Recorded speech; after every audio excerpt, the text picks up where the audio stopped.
So what's up people, कैसे हैं आप सभी लोग। एक बार फिर से स्वागत है आपका कॉमर्स क्लब पे। और आज का मुद्दा जो उठा है वो बहुत ज़्यादा ज़रूरी है कि क्या हम लोग ला सकते हैं कॉमर्स स्ट्रीम को अपनी मेन स्ट्रीम में।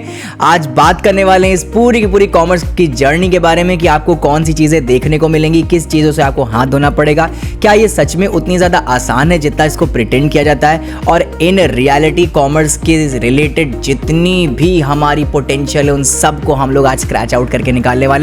सारी की सारी चीज़ें, दैट मीन्स 12th तक की कैसी जर्नी होगी और 12th के बाद भी कैसी जर्नी होगी, कहाँ पे हम लोग अपने करियर ऑप्शंस हैं उनको अवेल कर सकते हैं और कितना पैसा बना के देने वाली है हमारी कॉमर्स। इन सब के बारे में अच्छी तरीके से बात करने वाले हैं इस पर्टिकुलर वीडियो में, तो पूरी वीडियो पे बने रहना बहुत ज़्यादा जरूरी है। चलिए शुरू करते हैं बिना किसी देखे, लेट्स गेट स्टार्टेड।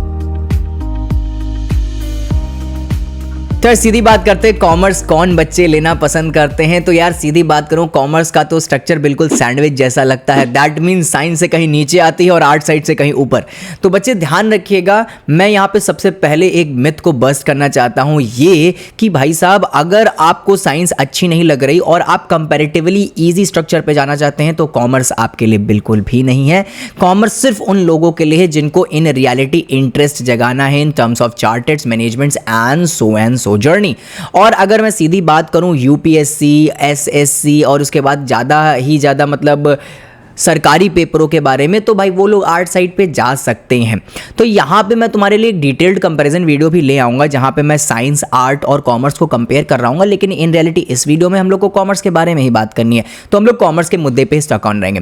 तो मैं बात कर रहा था कि भाई साहब अगर आप साइंस साइड को कठिन समझते हुए एज एन ऑप्शनल आप कॉमर्स पे जंप अप कर रहे हैं तो बच्चों अब भी संभल जाओ, ये स्ट्रीम आपके लिए बिल्कुल भी नहीं है, ये छक्के छुड़ा देगी आपके।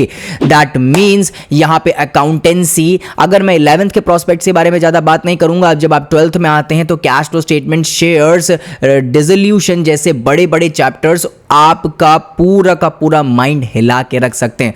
और मैं अगर बात करूं अपने इकोनॉमिक्स में तो नेशनल इनकम कैलकुलेशंस और उसके साथ साथ aggregate demand and aggregate supply, आपका unlimited number of graphs of economics और उसके साथ साथ बिजनेस स्टडीज की वो क्रूशियल केस स्टडीज, ये सारी की सारी चीजें आपको बहुत ज्यादा ब्लंडर में डाल सकती हैं, कंफ्यूजन में डाल सकती हैं और एक तरीके से आपको ये सोचने पे मजबूर कर सकती हैं कि यार इससे अच्छा इतनी ही मेहनत करनी थी तो साइंस साइड ही क्यों ना चलेगा। तो यहां पे मैं सीधी बात तुमसे करना चाहता हूं कि अगर तुम इसे ऑप्शनल टाइप के लेना चाह रहे हो ना, मतलब इसको कैजुअली पढ़ने के लिए, या ये सरल है, मैंने ये पे मैं तोड़ दिया कि भाई साहब ये आपका डिसीजन वर्कआउट नहीं करने वाला। और इन सब के बाद अगर तुमने सारी की सारी दुविधाएं तोड़ दी और तुमने अच्छी तरीके से लगन तरीके से पढ़ाई कर ली और तुमने हार्डवर्क के साथ स्मार्ट वर्क भी करना सीख लिया तो तुम ना भयंकर वाला पैसा छापने वाले हो। इन रियलिटी मेरा जो बैकग्राउंड है वो भी कॉमर्स से ही रिलेट करता है और मैं सीधी बात करूं, यहां पे किसी भी चीज की कोई भी कमी नहीं रहने वाली। तो यहां पे सबसे पहली चीज ये है कि हर अपनी स्ट्रीम का एक स्पेसिफिक डेजिग्नेशन होता है, मैं इसे बोलता हूं सिग्नेचर कोर्स।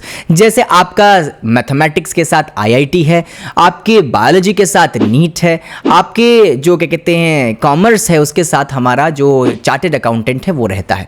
तो सिंपल टू सिंपल आप कोई भी एक स्ट्रीम उठाएंगे तो आपको उसके कंपैरेटिवली कुछ चीजों का त्याग करना ही पड़ेगा। जैसे आप बायोलॉजी लेते हैं तो आप आईटी सेक्टर्स में नहीं जाते, आप चार्टर्ड्स में नहीं जा सकते। सेम वैसे ही अगर आप कॉमर्स लेते हैं तो आप आईटी सेक्टर्स में नहीं जाते और मेडिकल सेक्टर में नहीं जा सकते। तो सीधी बात यहां पे मैं तुमसे इतना कहना चाहता हूं कि यहां पे आपको त्याग तो करना पड़ेगा, बट इन रियलिटी जैसे आप सभी के माँ बाप कहते हैं कि भाई साहब हमें तो चाहिए सरकारी नौकरी, तो भाई साहब यहां पे सरकारी नौकरी आपकी सारी की सारी अवेलेबल है, एक्सेप्ट आप पायलट नहीं बन सकते और बेसिकली आई गेस नेवी में नहीं जा सकते। बाकी SSC, UPSC, banking, civil services आपके लिए बहुत अच्छी तरीके से ओपन है, आप सारे के सारे एग्जाम्स दे सकते हैं, इवन इफ आप टीचिंग में भी जा सकते हैं एंड ब्ला ब्ला।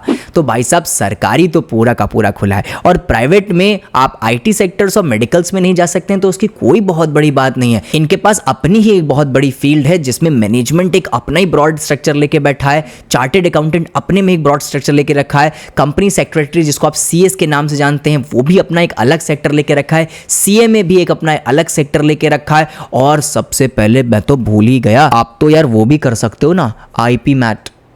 मैट करके अगर आप IIM इंदौर जैसे कॉलेज को अगर पा जाते हैं तो यार मैं सबको सजेशन नहीं देता क्योंकि approx it will take 60 to 70 lakh rupees for the 5 years। लेकिन वहाँ के MBA के पैकेज का क्या मैं बात करूँ, कॉलेजेस पे भी वीडियो कहोगे तो मैं कॉलेजेस पे भी बना दूंगा। तो मैं सीधी बात तुमसे इतना कह रहा हूँ कि अगर तुम कोई चीज़ सेक्रीफाइस करके आ रहे हो ना साइंस साइड से और बायोलॉजी से, मतलब मैथ्स से और बायोलॉजी से, तो भाई साहब यहाँ पे करियर ऑप्शन की कमी बिल्कुल भी नहीं है। तुम एक बार अच्छे विजन से अच्छी रिसर्च करके देखो तो यहाँ पे तुम्हें भंडार मिल जाएगा। और ऐसी कोई टटपुंजिया वाली जॉब नहीं कि खाना पूर्ति कर रही है ना, बढ़िया तरीके से लिविंग नहीं लाइफस्टाइल देने वाली जॉब है। और यार मैं तो भूल ही गया तुमने कि भाई साहब अगर तुम्हारा पूरा का पूरा स्ट्रक्चर बहुत अच्छी तरीके से कॉमर्स पे बैठ जाता है तो यार यही साइंस साइड वाले और यही बायोलॉजी वाले आपके अंडर काम करने वाले हैं। अब यहाँ पे मैं कोई कंपैरिजन नहीं बैठाने वाला कि कौन सी जो स्ट्रीम है वो बहुत ज़्यादा अच्छी है, कौन सी स्ट्रीम बहुत ज़्यादा ख़राब है, बट इन रियलिटी अगर तुम बहुत अच्छे डॉक्टर्स को देखो तो वो अपना हॉस्पिटल बना के बैठे हुए हैं, बहुत अच्छे IT स्टूडेंट्स को देखो तो आपस में मिल के अपनी ही एक कंपनी बना ली है जहाँ पे अदर IT सेक्टर्स के लोग उनके अंडर में काम करते हैं। तो कहीं ना कहीं सबका ध्येय यही है कि बिजनेस क्रिएट करना है। अच्छा डॉक्टर अपना हॉस्पिटल बना रहा है, अच्छे आईटीशियंस जो हैं अपनी IT कंपनी बना रहे हैं, और same goes on with you कि अगर जाना फिनिश पॉइंट ही वो है तो भाई साहब हम लोग पढ़ाई ही फिनिश पॉइंट की क्यों ना करें। तो यहाँ पे सबसे बड़ा कंफ्यूजन तो मैंने यही तोड़ दिया। जेफ बेजोस को देख लो, वॉरेन बफे को देख लो, सर रतन टाटा को देख लो, बिल गेट्स को देख लो, सारे के सारे लोग जितने भी हैं, जितने भी ना पीक पोजीशन पे बैठे हुए हैं ना, वो क्रांतिकारी लोग सब कहीं ना कहीं कॉमर्स को ही धन्यवाद कर रहे हैं। IT सेक्टर का पिलर तो है लेकिन संभालने के लिए वो मैनेजमेंट का पावर, एंटरप्रेन्योर स्किल्स और बिजनेस को संभालने के लिए वो पूरा का पूरा पोटेंशियल आपको कॉमर्स ही दे सकता है। तो सर क्या बिजनेस के लिए ज़्यादा अच्छा है? तो बच्चे ध्यान रखना, इट इज़ अ मिथ। आप लोग जॉब भी बहुत अच्छी कर सकते हैं, आप लोग बिजनेस भी संभाल सकते हैं। It is a multi dimensional stream. तो यहाँ पे जो आपकी स्ट्रीम है ये सिर्फ और सिर्फ आपको जॉब ओपिनियन नहीं, एंटरप्रेन्योरशिप डेवलपमेंट पे भी बहुत ज़्यादा ध्यान देती है। तो आई होप तुमको ये चीज़ समझ आई हो और एक कहीं ना कहीं माइंडसेट बन रहा हो तुम्हारा कॉमर्स को लेने पे। तो मैंने उसमें 4 चांद लगा दिए।